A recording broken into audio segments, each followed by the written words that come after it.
to Nani Febrina Channel.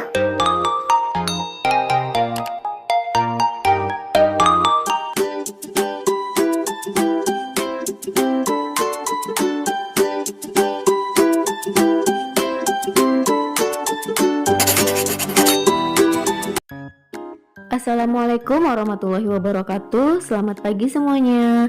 Semoga semuanya dalam keadaan sehat ya. Nah, di video kali ini Ibu akan menjelaskan mengenai topik metabolisme. Tonton videonya sampai habis ya. Metabolisme adalah serangkaian reaksi kimia yang terjadi di dalam sel tubuh makhluk hidup, baik berupa perombakan maupun penyusunan molekul.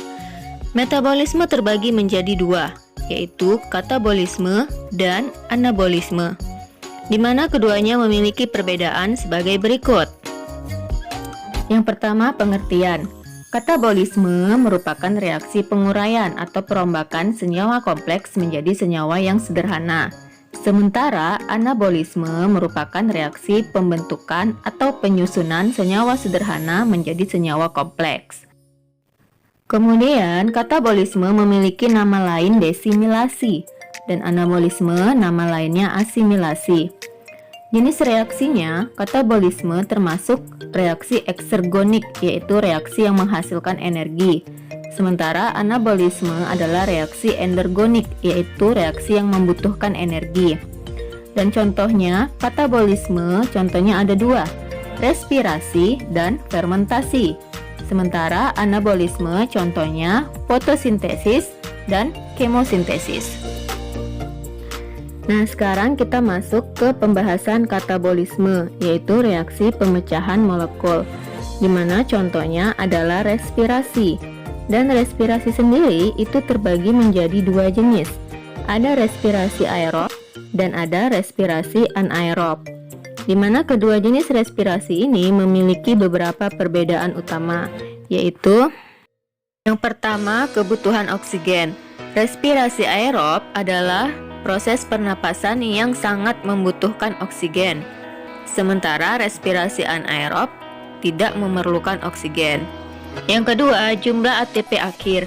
Pada respirasi aerob, jumlah ATP yang dihasilkan sebanyak 36 ATP, sementara respirasi anaerob hanya 2 ATP. Oleh karena itu, jumlah ATP respirasi aerob lebih besar daripada ATP anaerob. Kemudian, respirasi aerob merupakan pembakaran yang sempurna sehingga menghasilkan gas CO2 dan H2O. Sementara respirasi anaerob merupakan pembakaran yang tidak sempurna sehingga tidak menghasilkan H2O. Nah, kenapa respirasi aerob bisa menghasilkan H2O? Karena hidrogen yang dibebaskan akan bergabung dengan oksigen membentuk H2O atau uap air. Sementara pada respirasi anaerob, hidrogen yang dibebaskan akan bergabung dengan produk antara seperti asam piruvat atau asetaldehid yang akhirnya akan membentuk asam laktat dan juga etanol. Nah, yang kelima, tahapan reaksinya. Tahapan reaksi pada respirasi aerob lebih banyak dibandingkan respirasi anaerob. Pada respirasi aerob terjadi 4 tahapan, sementara pada respirasi anaerob hanya 2 tahapan. Yang terakhir, lokasi. Respirasi aerob terjadi di sitoplasma dan juga organela mitokondria. Sementara respirasi anaerob hanya terjadi di sitoplasma atau sitosol. Nah, sekarang kita bahas mengenai respirasi aerob, yaitu suatu proses oksidasi atau pembakaran makanan yang bertujuan untuk menghasilkan energi ATP. Reaksi kimianya yaitu C6H12O6 atau glukosa ditambah O2 atau oksigen menghasilkan CO2 atau karbon dioksida ditambah H2O atau uap air dan energi sebanyak 36 ATP.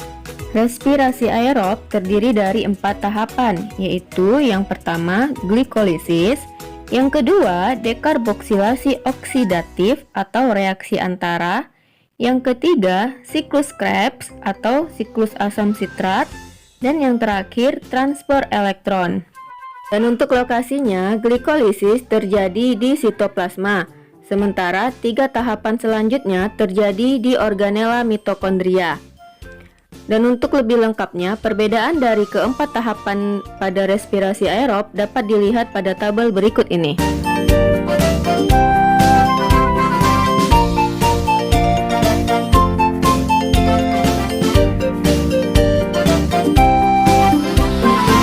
Satu, glikolisis. Glikolisis berasal dari bahasa Yunani, yaitu gliko yang artinya glukosa dan lisis yang artinya pecah. Jadi glikolisis adalah proses pemecahan satu molekul glukosa yang berkarbon 6 menjadi dua senyawa asam piruvat yang masing-masing berkarbon 3.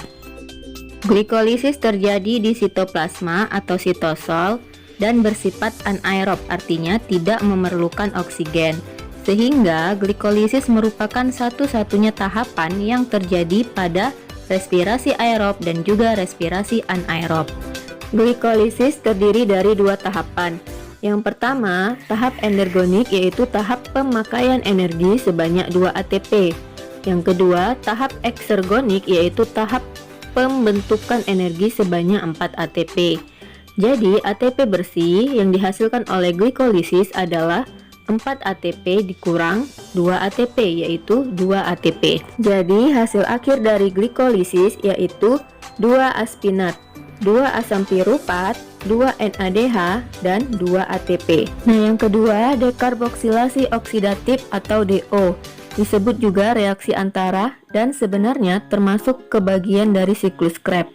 Dan reaksinya ini bersifat aerob, artinya memerlukan oksigen. Bahan bakunya yaitu 2 asam piruvat 3C diubah menjadi 2 asetil-CoA 2C. Lokasinya di matriks mitokondria, yaitu bagian dalam dari mitokondria.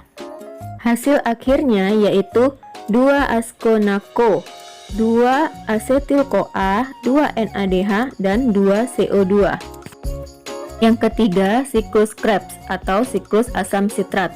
Disebut siklus Krebs karena penemunya adalah Hans Krebs, dan disebut siklus asam sitrat karena senyawa pertama yang terbentuk adalah asam sitrat. Bahan bakunya adalah 2 asetil-CoA, lokasinya di matriks mitokondria, dan siklus Krebs bersifat aerob. Hasil akhirnya berupa NaCO-FAT, 6 NADH, 4 CO2, 2 FADH, dan 2 ATP. Yang keempat, transfer elektron adalah tahap akhir dari respirasi aerob, di mana pada tahap ini terjadi pembentukan ATP dari senyawa NADH dan FADH2, di mana 1 NADH setara dengan 3 ATP dan 1 FADH2 setara dengan 2 ATP. Nama lain dari TE adalah rantai sitokrom atau kompleks sitokrom, karena enzim yang berperan dalam transfer elektron adalah enzim sitokrom. Lokasinya di krista mitokondria, yaitu lipatan membran dalam mitokondria. Bahan bakunya yaitu dari glikolisis 2 NADH, dari DO 2 NADH, dari siklus Krebs 6 NADH ditambah 2 FADH2, sehingga totalnya ada 10 NADH dan 2 FADH2. Maka jumlah ATP yang terbentuk adalah 10 NADH sama dengan 10 dikali 3 sama dengan 30 ATP. 2 FADH2 sama dengan 2 dikali 2 sama dengan 4 ATP, sehingga totalnya menjadi 34 ATP. Kemudian NADH dan FADH2 melepaskan ion hidrogen dan ditangkap oleh oksigen, lalu terbentuklah 6H2O. Jadi hasil akhir dari TE adalah 34 ATP dan 6H2O. Dan kesimpulannya yaitu TE merupakan tahapan yang paling banyak menghasilkan ATP, dan akseptor elektron terakhir pada TE adalah oksigen. Untuk penjabaran reaksi kimia di setiap tahapan akan Ibu jelaskan di video selanjutnya. Sekarang kita masuk ke pembahasan respirasi anaerob.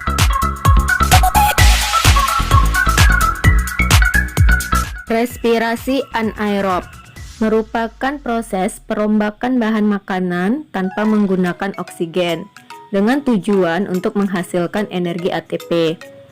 Tetapi pada respirasi anaerob ATP yang dihasilkan sedikit, yaitu hanya 2 ATP.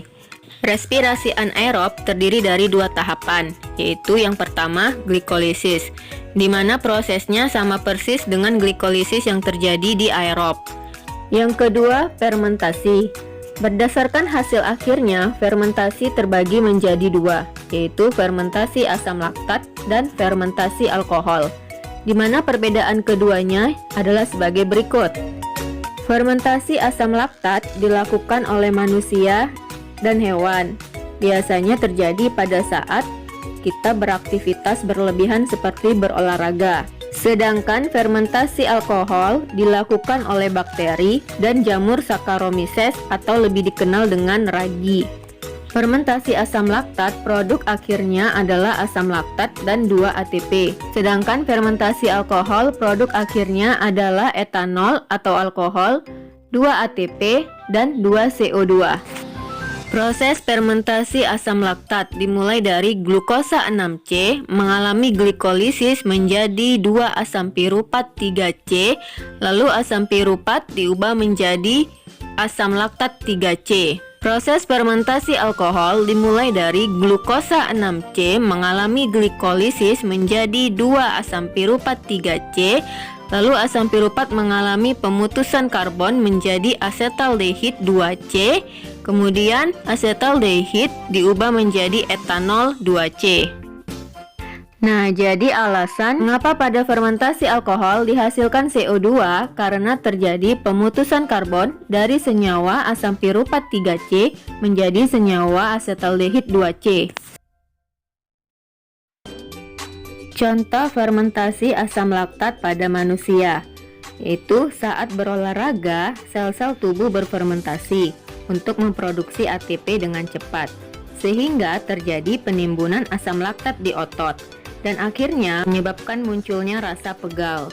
Itulah salah satu contoh kegiatan yang menyebabkan sel-sel manusia mengalami respirasi anaerob, yaitu fermentasi asam laktat. Contoh fermentasi alkohol.